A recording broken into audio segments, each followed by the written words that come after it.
In a recent MSNBC interview, Hillary Clinton spews propaganda defending Madeleine Albright and chastising pro-Palestinian students. I wanna start a revolution.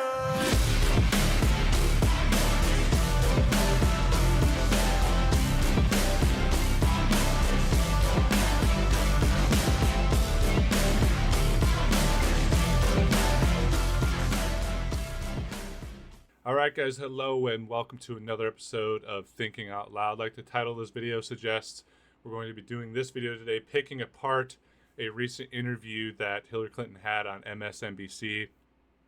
Total softball interview with Good Morning Joe, where she kind of uses this opportunity not only to defend Madeleine Albright in the context of the recent student protests, but also to obviously chastise young people, to infantilize young people that are increasingly becoming more pro-Palestinian, anti the genocide going on in Palestine, obviously.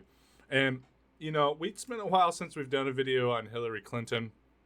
And part of that is because she has not been in the news cycle as much as she has in the past. The other part of that is I really cannot stand looking at this woman. I cannot stand listening to her speak, the lies that come out of her mouth, the cartoonish corporate villain face that she has. It's just incredibly challenging for me to even listen to.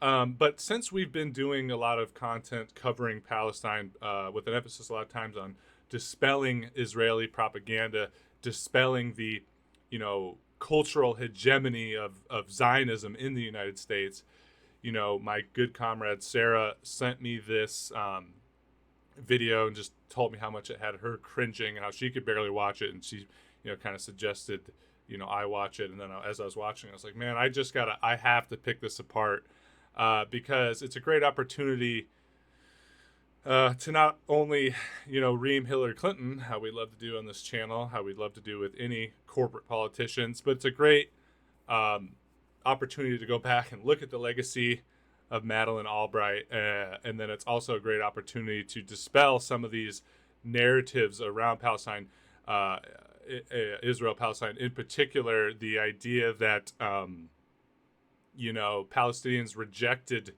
the Oslo Accords and because they're just anti-Semitic and they hate Jews and they want to kill them all and push them out into the sea, despite the fact that the majority of leaders that are in the resistance, from the Palestinian Liberation Front to the Islamic Jihad to Hamas, all these different groups have said that's not the case. It's just a great opportunity to pick apart that propaganda surrounding the Oslo Accords and surrounding this idea that, Palestinians had their chance at peace and they just pissed it away, right?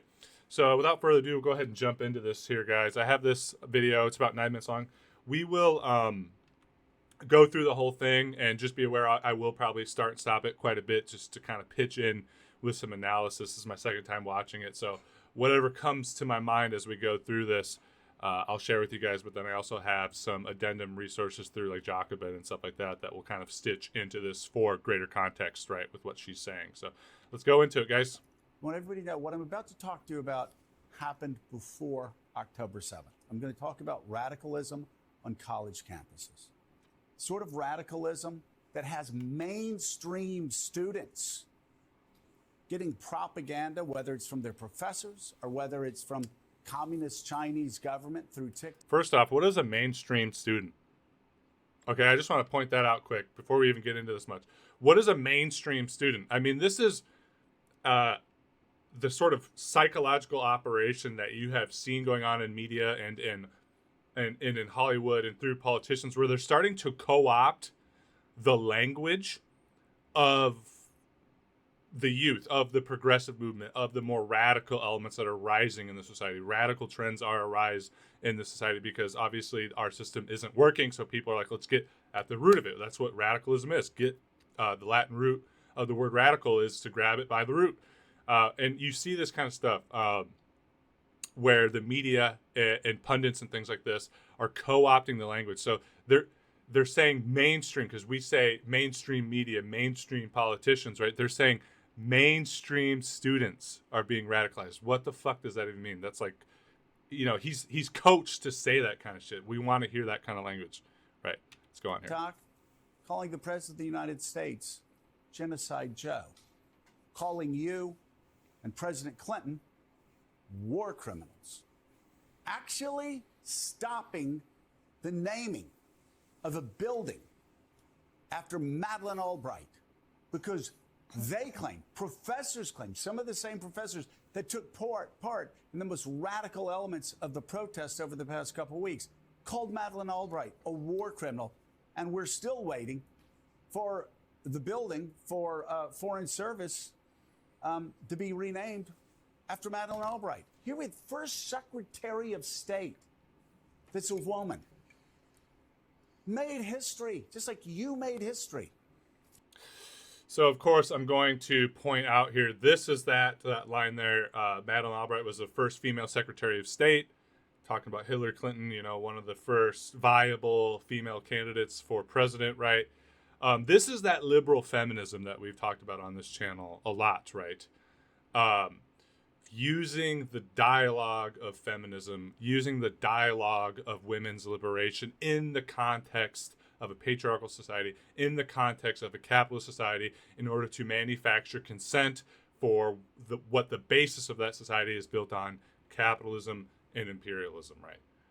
And it's just obviously always disgusting to see that line used. And they use the liberal feminist sort of ideology or perspective to manufacture consents for war. Like as we were pulling out of Afghanistan, there was this like big debate from people that had vested interest in that war to push a narrative of, if we pull out of here, all those young girls that are finally getting an education and equal rights in Afghanistan are going to be subjected to the Taliban's theocracy. And then obviously, of course, the same in Iran. Well, the women are made to cover up, and all, these sort of paradigms, these sort of narratives, right?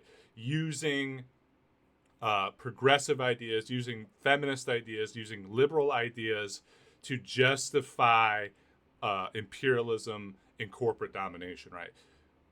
Take a look at these people and tell me that they give a fuck about women anywhere in the world, right? So again, just pointing that out there. Pretty obvious little stereotype that we have seen many times.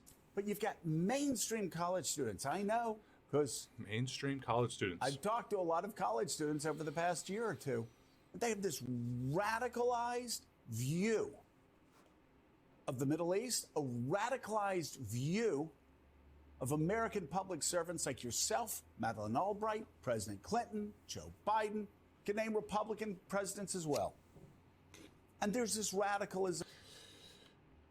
Young people have a radicalized view about American politicians and American figureheads and pundits and things like that, because for the last 40 to 50 fucking years, you have been failing the public. It's not like this happened overnight and they blame TikTok and things like that. Well, this happened to TikTok and now all the kids are brainwashed and stupid. It's like, no, this is happening as a result of seeing our two-party duopoly system that's purposefully set up the way it is in order to maintain capitalism, in order to maintain the permanent war economy. They have seen it fail them for generations. They've seen their parents lose everything from the 2008 crash. They have seen their older brothers and siblings in the more millennial generation, do everything right, quote unquote, in order to get a job and an education and all this stuff. And they still can't afford rent and they're working all these different, and they've seen an endless amount of wars, trillions of dollars spent every year, trillions upon trillions of dollars spent killing people overseas for the sake of empire. Meanwhile, they can't even get a pothole fixed in their town. And so, yeah, they have a radicalized perspective about our politicians because they're getting, like we said, radical at the root. And they realize that all the stuff that you guys are saying and all the stuff that you promised has been lies over and over and over again. And that's one big stage theater for the political arena, right? And I just want to know, first of all, it's distressing. What do we do about it so public servants aren't taught that American leaders are war criminals and that Joe Biden's not Genocide Joe, quite the opposite? if American politicians have committed war crimes, like every single U.S. president essentially has, the endless history, the United States has been at peace in its history for maybe 7 years out of its total 200-something year history.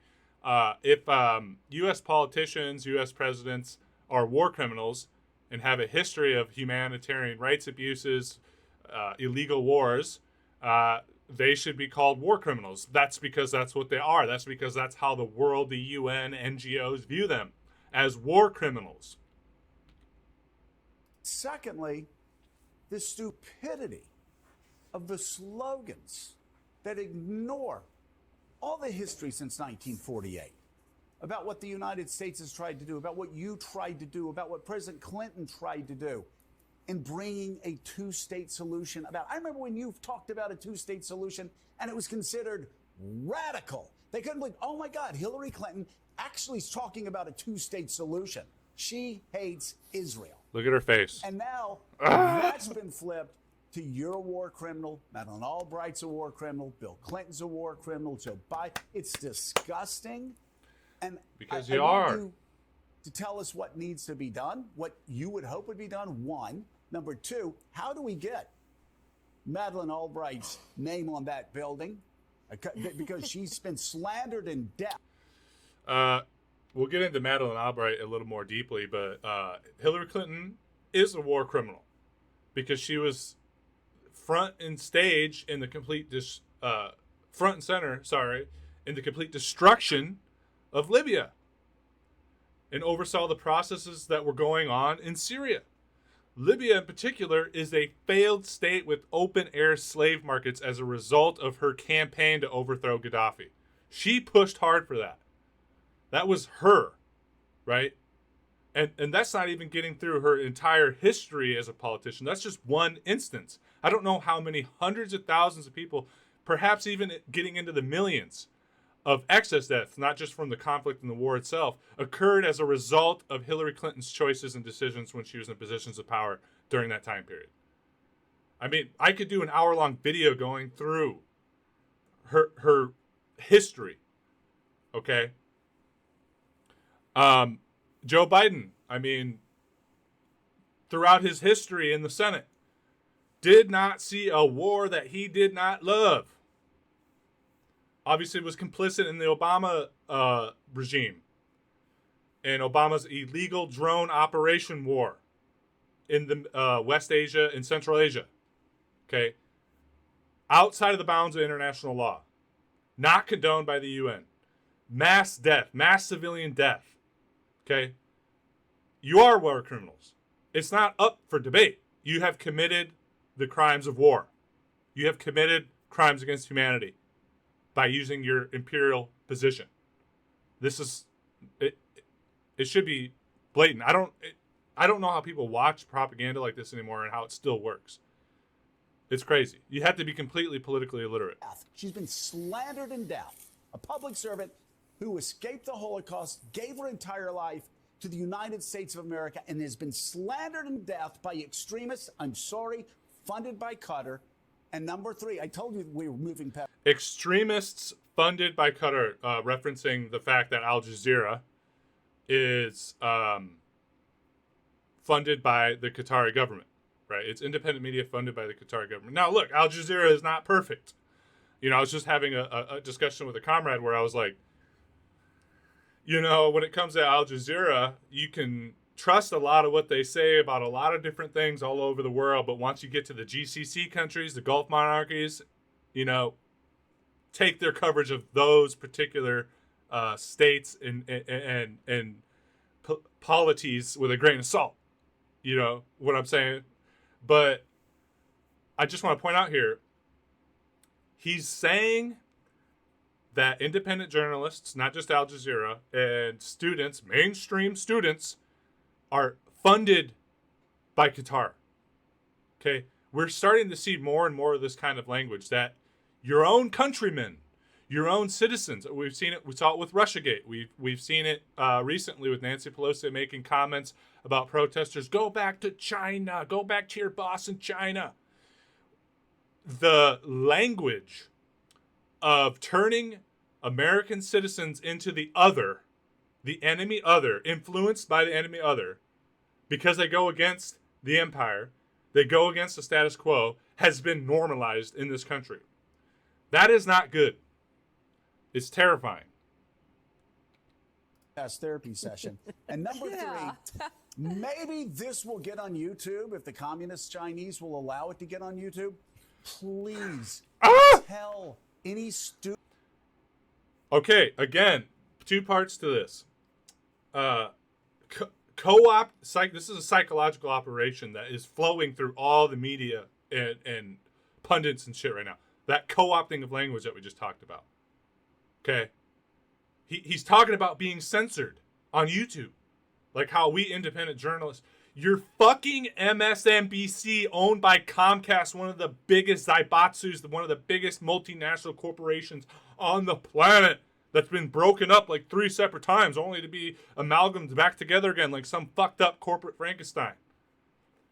Dude. Okay? Again, and then obviously the anti-China rhetoric, the anti-TikTok rhetoric. YouTube is an American corporation owned by Google, owned by Alphabet Corporation, which is literally in bed with the CIA. And Israel, in bed with the CIA. Google is filled with Israeli spooks across the gamut of the public, political sphere, Knesset, former Knesset member, things like this, former military, former Mossad, which is their CIA. YouTube's going to censor you, bro? Are you high? Students watching what President Clinton and you put together in 2000 in the Oslo Accords. You gave the Palestinians a pathway to peace, and they were scared to take it because they knew they would be slaughtered by Hamas. Wow, I don't know where to start, Joe, but you Go ahead. Yeah, okay. I need help. I want to make a couple of quick points because you raised, things that, need to be vented about. First of all, I have had many conversations, as you have had, with a lot of young people over the last many months now. And you're right, they don't know very much at all about the history of the Middle East, or frankly about history in many areas of the world. So we're gonna start jumping. We're gonna start jumping in here to, again, we just talked about it in the video that we did with the Israeli propaganda coming out of their sort of SNL type show. It's a Wonderful Country. It's called. This is a trope, guys, and a lot of people, even in younger generations, fall into this trope of the uninformed, privileged, naive young people, that their political beliefs and their morals and all this stuff they're brainwashed. They're just too naive. What they're saying is you're too stupid to understand. So listen to us because we're the experts, right? We're going to start getting into that sort of narrative. We've talked about this kind of stuff before. Including in our own country.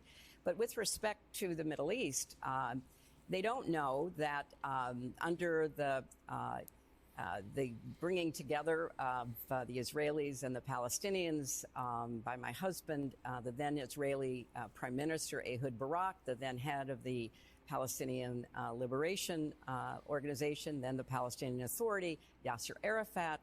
An offer was made to the Palestinians for a state on 96% of the existing territory occupied by the Palestinians, with 4% of Israel to be given to reach 100% of the amount of territory that was hoped for. And this offer was made. So here we go with this, blaming the Palestinians for their plight, for being ethnically cleansed, blaming them because we gave you a deal and you didn't accept it. And if Yasser Arafat had accepted it, there would have been a Palestinian state now for about 24 years. It's one of the great tragedies of history. Just make a note of that. There would have been a Palestinian state for about 24 years. This is one of the great tragedies of history. Pin that in your head because we're going to get into some of that. He was unable to say yes. My husband has a book coming out later this year, Joe, in which he talks about how Arafat kept saying He intended to agree. He wanted to agree, but he was, as you rightly point out, pretty sure he'd be killed because, Sadat was killed by extremists when he made peace with Israel. Our dear, dear friend, Yitzhak Rabin, was killed by a radical Israeli when he was pursuing the two-state solution. So this is a very important piece of history to understand if you're going to take any kind of position with respect to what's going on right now. And there's much more that we could go into, as you say, since 1948, but I mean, you could literally go back thousands of years. The important point I want to emphasize, though, is propaganda is not education. Propaganda, on whether it's TikTok or in the classroom, is actually the opposite of education. Anybody who is teaching in a university or anyone who is putting content on social media should be held responsible for what they include and what. Okay, so we got some pretty disturbing language there. First off, she says, propaganda is not education. My sister in Christ, what are you doing right now on one of the biggest corporate media platforms in the world? You're spewing propaganda. But the main focus here, the language she's using, calling college professors that are some of the most renowned experts in studies in the field of Middle Eastern, in the field of political, in the field of history, all of it, calling them propagandists because they disagree with the imperial narrative that is used to justify Israel's ethnic cleansing in Palestine. Okay. And then saying, and this is something we've been seeing as a trend, since I've been in politics, more and more and more, they need to be held responsible. People, what they're saying here is people that go against imperial narrative need to be held responsible for not believing what we tell them to believe. Let's ask Julian Assange how that's going for him. He's been held responsible for going against the narrative, hasn't he? Okay. They exclude. And so much of what we're seeing, particularly on TikTok, about what's going on in the Middle East is woefully false, but it's also incredibly slanted, pro-Hamas, anti-Israel. And it is, not... Yes, pro-Hamas, anti-Israel, just like every single major news corporation in the Western world, in the United States, in Europe, all day, 24 hours a day, nonstop is doing pro-Israeli propaganda. What? Okay, and I've had people come at me before, people I know, friends of mine even, that say, oh, well, what are you doing? You're just doing propaganda on your show. Okay, sure, you could say that part of what I do is propaganda in that I'm a socialist, I'm a communist, and through my political analysis, I suggest quite clearly I'm not trying to hide it, that this to solve a lot of these issues of imperialism and the contradictions of capitalism, we need to embrace socialism and anti-colonialism and communism, right? Okay, yeah, you could say that I'm a propagandist. But I'm one guy, okay, in my bedroom. This is my bed over here. This is my bed. I sleep in here, okay? I'm the propagandist, not the giant multinational corporations that get ad revenue from arms manufacturers, pharmaceutical companies, insurance companies, banks, the biggest brands on the planet that have a vested interest in empire, in war around the world, in human exploitation. Yeah, I'm the same as those guys because I'm questioning it. That makes me a propagandist. Everyone on TikTok or any social media, including independent journalists, verified independent journalists that go around the world doing content, getting the story, talking to people, those are propagandists. This is that, dichotomy. They want you to believe that it's the same. It's not. Okay? Resisting propaganda is not propaganda. Okay? And they use their illusion of objectivity, of both sidesism, to suggest that they don't have an agenda. Like I was just saying, I'm clear about my agenda. I am hoping that through picking apart, providing analysis with my understanding of history that I've studied my whole life, that I can convince you that socialism and communism, I'm having a dialogue with you about it. I'm not telling you it's what you have to do. I'm suggesting it through my analysis. I'm hoping that through my understanding of politics that you see the world through a different lens that helps you, I hope, to come towards my political perspective. These motherfuckers, though, act objective because they want you to embrace the status quo. Objectivity, right? Neutrality is the pawn and partner of the status quo, of empire, of capitalism, of human exploitation. Okay? They hide behind it. It's a lie. It's a facade. Any place where anyone should go to get information about complex matters like what is going on there. So we have to do a much better job in trying to, number one, teach history at all levels. That's why I love SUFs, because it's about our history. It's a part of history we didn't all study and learn about. But it's also important that we recognize the propaganda value of social media. You know, people are on... But not the propaganda value of giant multinational media companies that are on every airway, that the algorithms for every social media platform redirect towards, as a matter of fact. That's not propaganda. The corporate state media is not. We're the experts. Listen to us, you stupid asses. Social media oftentimes to press an agenda, an ideological, a religious, a financial, a political, a partisan agenda. Okay. And so, of course, you don't get the facts. Of course, you don't get any kind of context. And we have to do a better job ourselves, and we certainly have to do a better job with young people in trying to help them understand how to filter and interpret the information they're giving. And I think we also need to do a better job in our classrooms, particularly at the college and university level, not to fall into, easy absolutes. You're either this or you're that. You're for, you're against. Life is too complicated. History certainly is. So again, and this is a dialogue, she's saying not to get into either or. And this is something I've been talking to people a lot, especially more apolitical people in my life, right? In the West, in particular, in liberal ideology, there's this idea of being right in the center, obviously. And somehow that the center is morally and intellectually more sound because it's above the fray. You're on Mount Olympus away. I don't care about that. I don't pick a side because I'm morally superior. By not picking a side and by not getting on the level of the blood and guts and ugliness of politics, I am intellectually superior.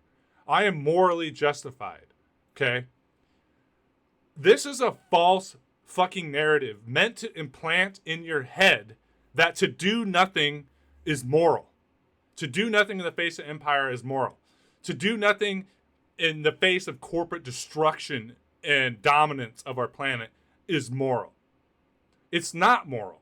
It's by doing nothing, by saying, I do nothing, I pick no side, you have automatically put yourself on the side of the status quo. That's not up for debate. That is not a debate. If you are not with those resisting power structures, if you're not with those resisting oppression and domination, as a matter of fact, you are on the side of the people that are already saying, they're saying the same thing you're saying, that everything's fine. That it doesn't need to change. Okay? How many people do you think in Nazi Germany just said, I'm against, I don't care about politics. I don't engage with it. But those communists are crazy. And they're just as violent as the Nazis. Okay? The communists weren't going to ethnically cleanse and murder millions of fucking Jews in Romani and all these different groups. They were not. Okay? You're doing the same thing that those people in Nazi Germany did, that sat by and they kept going to work and they said, the politics is so bad anymore. I don't recognize my country. You know how many times I've heard that? Anyway, I'm rambling. So I agree that we've got to do something to, stand against a lot of these false narratives. And with respect to my dear friend Madeleine Albright, she deserves to have. Okay, so before we get into this, I want to go into one of our articles quick, and I'm going to try to do this quick. We're already running over time. I'll try to keep this under 40, because she's going to talk about Madeleine Albright, and I'll end with that.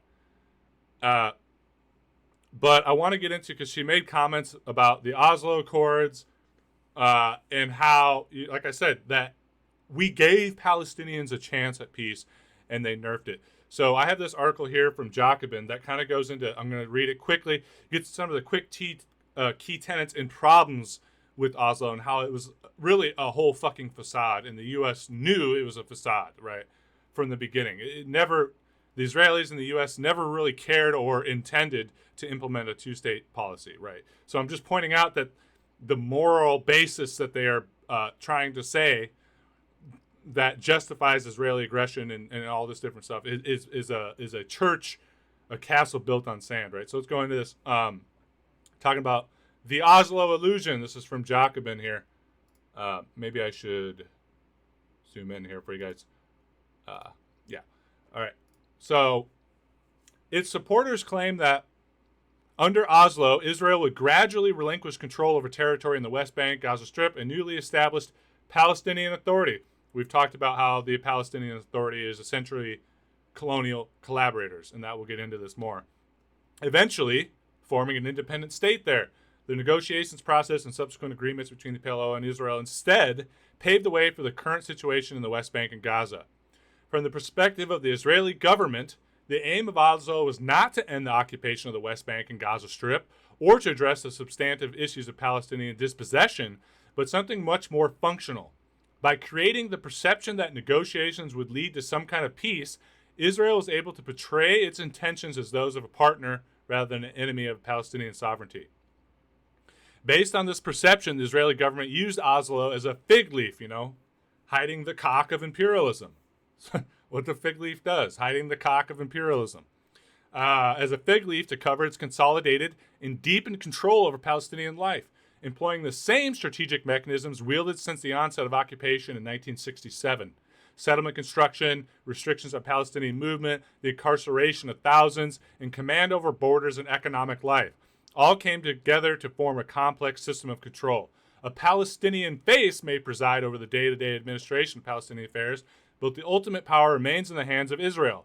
This structure has reached its apex in the Gaza Strip, where 1.7 million people are penned into a tiny enclave with entry and exit of goods and people largely determined by Israel. So this is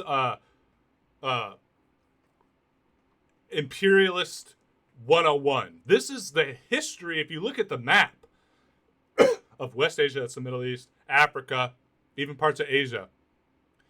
These maps were made by the colonial powers. That's your France, that's your Germany, that's your United States, Britain, right? And they made them in such a way to divide people. They put certain ethnic groups, they made it so that people were always fighting against each other in these borders because they have no real ties to each other ethnically or culturally or religiously. So because they're always fighting amongst each other, they'll never be able to do anything to resist our new form of neo-colonialism, where we don't necessarily have boots on the ground, but we control the finances, the economy, the development, right? And then what they do is they put the face, somebody with brown skin, in the government, right? That's what the Palestinian Authority is. And Palestinians living in both the West Bank and Gaza will tell you exactly that. They are colonial collaborators. I mean, think about what Britain did in India. That's what Saudi Arabia is. That's what Jordan is. That's what Qatar was. That's what UAE is. These were all puppet governments put in place, particularly by the British Empire. When you get into the Levant, Syria, Lebanon, it's the French. And then they put a native government in power to give it the idea that there's sovereignty, to give them the idea that there's nationalism in that country. But really, all the ins and outs politically, economically are controlled by the colonial powers. This is what they did with Oslo, with the Palestinian Authority. Going on here says, outside of Palestine, Oslo fatally undermined the widespread solidarity and sympathy with the Palestinian struggle built during the years of the First Intifada. replacing an orientation towards grassroots collective support with a faith in negotiations steered by Western governments. As it weakened the Palestinian movement, Oslo helped to strengthen Israel's regional position. The illusory perception that Oslo would lead toward peace permitted Arab governments, led by Jordan and Egypt, to embrace the economic and political ties with Israel under American and European auspices. Israel was thus able to free itself from Arab boycotts, estimated to cost it $40 billion. So, by implementing these Oslo Accords, it made it look like Israel was changing its ways and allowing for peace while they continued to do what they had been doing since 1948. Okay, and then that allowed the reactionary regimes, the colonial puppet governments of Saudi Arabia, all these ones we talked about, to be able to normalize with Israel, to begin economic and political integration with them, right? So that it would, and so what it talked about in the Oslo Accords is we're setting up this framework to gradually allow for the building up and passing on of Israeli occupation to Palestinians so that they will eventually have a sovereign state, right? But what it really did was the opposite, is it pushed that struggle for sovereignty, that struggle to build a state, into a back corner where no one saw it or thought about it, while they went and gradually, over time, out of the eye whenever possible, disintegrated the Palestinian people in the idea of a Palestinian state, right? Last little bit that I'll read here says Edward Said, who's obviously many of you have heard of, a famous Palestinian intellectual, just brilliant man. If you ever are wondering which books to read about Palestine, to get the Edward Said right there for you. Hop on his books. Beautiful stuff. Edward Said, who wrote powerfully against Oslo, commenting that it is signing display is, quote unquote, the degrading spectacle of Yasser Arafat, thanking everyone for the suspension of most of his people's rights, and the fatuous solemnity of Bill Clinton's performance, like a 20th century Roman emperor shepherding two vassal kings through rituals of reconciliation and obeisance, describing the agreement as an instrument of Palestinian surrender, of Palestinian Versailles, which was the treaty that fucked Germany over after World War I, right? Said noted that the PLO would become Israel's enforcer, helping Israel to deepen its economic and political domination of Palestinian areas and consolidating a state of permanent dependency. And they will tell you, like, this is what Hillary Clinton's saying, is that we gave them a chance at peace and they pissed all over it. No. All along the way after these so-called Oslo Accords, the U.S. and Israel did everything in its power to prevent the creation of a state, even up till now. There was just recently a vote in the UN to make Palestine a sovereign state with a seat at the UN instead of having observer status. And the U.S. and a couple other countries, including Israel, were the only ones that voted no against it, right? All the attempts to stop the settlements in the West Bank have been, pissed off, fucked off to the side. The U.S. has done nothing with its control over, the weapons flow into Israel and stuff like that. It has done nothing to hold Israel accountable to the Oslo Accords, because that was never its intention. Its intention was to act as a fig leaf over, like we said, the great big cock of imperialism, right? Let's jump back into this and finish off this video. I'm sorry if it's running longer. Anything and everything named for her. Yes. She lived the 20th century. She fled first from the Nazis, and then after returning to what was Czechoslovakia with her family, she had to flee the Soviet communists. She exemplifies what freedom means. She demonstrates what a great refuge America has been for people seeking freedom. And heaven forbid, if we don't protect this democracy, this Constitution, our values, our institutions against false narratives, against demagogic wannabe authoritarian leaders, shame on us. But let's not forget people who helped us get to where we are and where I hope we will always be here in this country. And Madeleine Albright was certainly one of those whom I admire greatly. Terrible stuff. We'll get into Madeleine Albright here in a second, but just one last thing I forgot to mention in regards to the Oslo Accords, the establishment of the Palestinian Authority, and the current geopolitical situation in Palestine.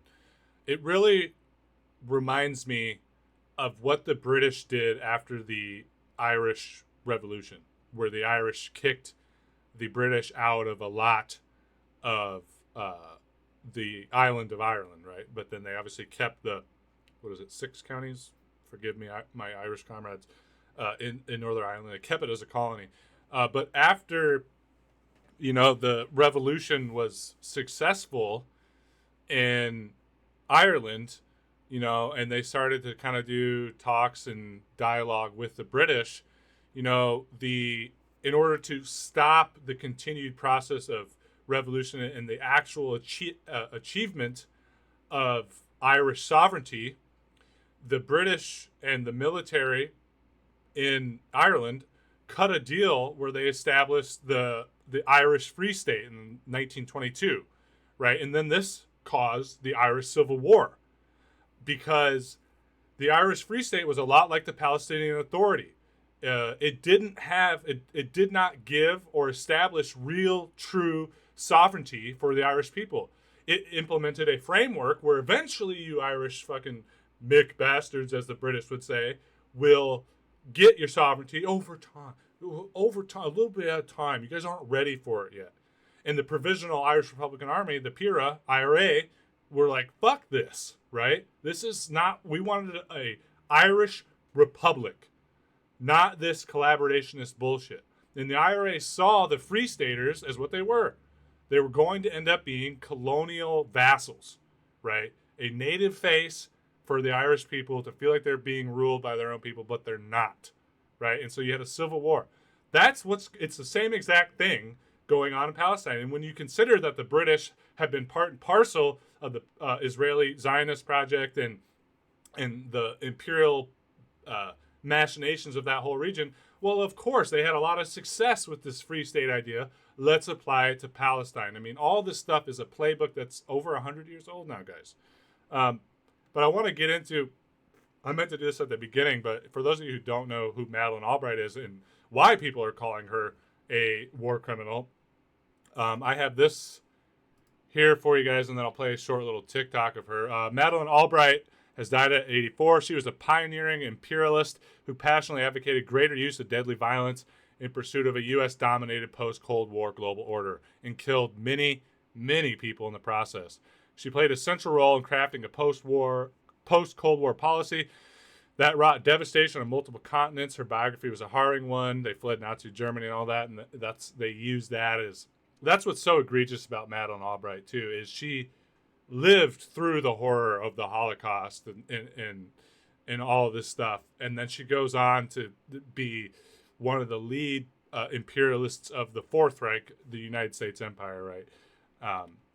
From 1993 to 1997, Albright served as United Nations ambassador. In that capacity, she presided over the brutal post-Gulf War sanctions on Iraq with the aim of maximizing the misery of Iraqis so as to encourage Saddam Hussein's overthrow. So with that in particular, I'm going to play this clip of her.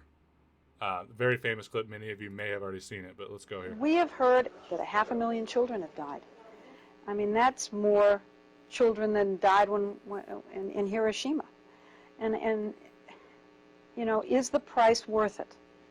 I think this is a very hard choice, but we think the price is worth it. Iraq's military threat to its neighbors is greatly diminished. Most of its missiles have been destroyed. Iraq's behavior and intentions must change before our policies can change. Otherwise, we will allow the scorpion that bit us once to bite us again. To those who ask how long our determination will last, how long we will oppose Iraqi intransigence, how long we will insist that the international community's standards be met, our answer is as long as it takes. Yeah, so that's Madeleine Albright. 500,000 dead Iraqi children is the price of empire. No, it's unfortunate, but no big deal. It is what it is. It's that's business, That's Madeleine Albright for you. Never mentioned with that it was the United States that propped up Saddam Hussein. It was us that gave him the weapons of mass destruction in order to fight the Iranians. And it wasn't until he talked about maybe ditching the U.S. dollar that we were like, oh, now you're our enemy, right? a little more on her. The Powell Doctrine, that is the view of post-Cold War foreign policy advanced by Clinton's Joint Chiefs of Staff Chairman Colin Powell, was that the United States should limit its military interventions to situations in which its own natural interests are threatened.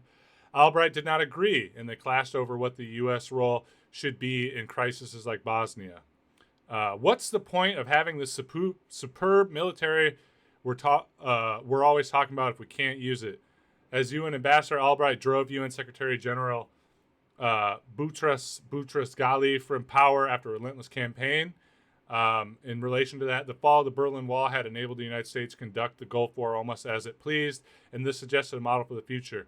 The UN proposes on Washington's initiative and the U.S. disposes, but Mr. Boutros Ghali did not share that view of the end of the Cold War. So that UN secretary was getting in the way of U.S. imperial designs, so they ousted his ass. From 1997 to 2001, Albright was Secretary of State under President Bill Clinton.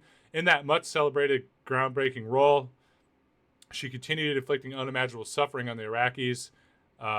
Dennis Holliday resigned his post in 1999 in order to speak out against the sanctions that Albright instituted, saying that the U.S. was knowingly killing thousands of Iraqis each month, he said at the time, as a policy he called genocide.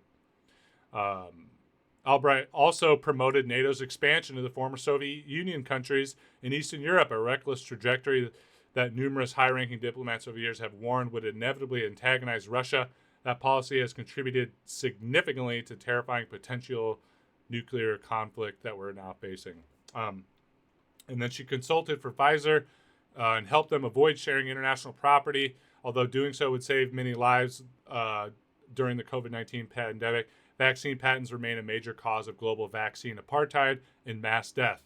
So when she went out of the public sphere and into the corporate sphere, there's those iron triangles, right? If you ever have any questions about who they really serve, she helped lobby for pharmaceutical companies to make it so they don't have to share the intellectual property, so they can control of the means of production for the medicines all of humanity needs to survive and live healthy lives. So yeah, guys, that's really all I have for you with this. I know this video went longer, but there's a lot to pick apart here, and I chose this with Hillary Clinton because it opened up so many potentials for discussion about so many different issues and fractals of the society of spectacle and empire that we live in, right? So thought it would be a good one for you guys. I hope you like the content. Don't forget to like, subscribe, comment, all that stuff. Share some love with me. Really appreciate it. Don't forget you can support our independent media work on Patreon at patreon.com/entitledmillennials. You can do that for $1 a month. Hope to see you on there. And then for those of you that want to just do one-time donations, you can make those through PayPal at paypal.me/entitledmillennials. Any financial support, always greatly appreciated, especially with having to buy this new computer and everything. So again, guys, that's all I have for you. Love talking issues with you. Love hanging out with you. And I look forward to speaking again with you all real soon. Bye for now. I wanna start a revolution.